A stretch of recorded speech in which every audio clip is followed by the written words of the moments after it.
আপনি কি কখনো ভেবেছেন সিংহকে কেন বনের রাজা বলা হয়? অথচ সিংহ তো সবসময় বনে থাকে না। বেশিরভাগ সিংহই তৃণভূমি বা সাবানায় বাস করে। তাহলে কিভাবে সে রাজার মর্যাদা পেল? আজকের এই ভিডিওতে আমরা জানব সিংহের জন্ম, জীবনযাপন, শিকার, ইতিহাস, বিভিন্ন সংস্কৃতিতে তার গুরুত্ব এবং কেন পৃথিবীর মানুষ তাকে বনের রাজা হিসেবে সম্মান করে। চলুন শুরু করা যাক আমাদের আজকের এই গুরুত্বপূর্ণ ভিডিও। সিংহ পৃথিবীর অন্যতম শক্তিশালী বড় বিড়াল জাতীয় প্রাণী। পুরুষ সিংহের ওজন সাধারণত 150 থেকে 250 কেজি পর্যন্ত হতে পারে, আর স্ত্রী সিংহের ওজন কিছুটা কম।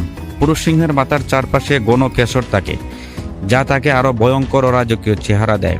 বর্তমানে সিংহ প্রধানত আফ্রিকার বিভিন্ন সাভানায় বাস করে। এছাড়া ভারতের গুজরাটের গির অরণ্যে এশীয় সিংহের একটি ছোট জনসংখ্যা রয়েছে। একটা স্ত্রী সিংহ প্রায় 110 দিন গর্ভধারণের পর সাধারণত 2 থেকে 4টি শাবকের জন্ম দেয়। জন্মের সময় শাবকগুলো অন্ধ থাকে এবং সম্পূর্ণ মায়ের উপর নির্ভরশীল হয়।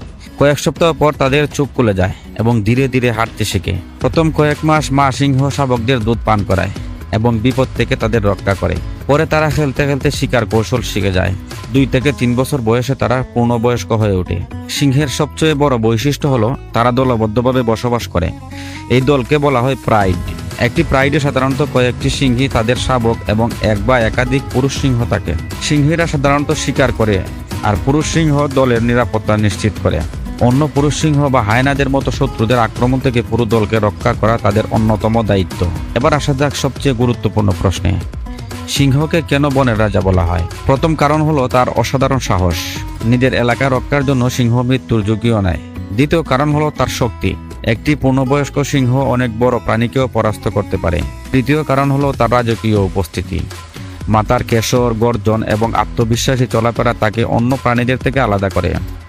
চতুর্থ কারণ হলো নেতৃত্ব। একটি প্রাইডের নিরাপত্তা ও নিয়ন্ত্রণে পুরুষ সিংহ গুরুত্বপূর্ণ ভূমিকা পালন করে। তবে এটাও মনে রাখতে হবে, বনের রাজা হচ্ছে একটা সাংস্কৃতিক উপাধি। বৈজ্ঞানিকভাবে এমন কোনো প্রাণীকে আনুষ্ঠানিকভাবে রাজা ঘোষণা করা হয়নি। সিংহের গর্জন প্রায় 8 কিলোমিটার দূর থেকে শোনা যেতে পারে। এই গর্জনের মাধ্যমে সে নিজের এলাকা ঘোষণা করে এবং প্রতিদ্বন্দ্বীদের সতর্ক করে দেয়। এই শক্তিশালী গর্জনও তার রাজকীয় পরিচয়ের অন্যতম কারণ। হাজার হাজার বছর ধরে মানুষ সিংহকে শক্তি, সাহস এবং নেতৃত্বের প্রতীক হিসেবে দেখে আসছে। প্রাচীন মিশরে সিংহকে রাজশক্তির প্রতীক ধরা হতো। ইউরোপের বহু রাজ পরিবার তাদের পতাকা ও প্রতীকে সিংহের ছবি ব্যবহার করেছে। ভারতীয় ইতিহাসেও সিংহ ক্ষমতা ও মর্যাদার প্রতীক হিসেবে পরিচিত।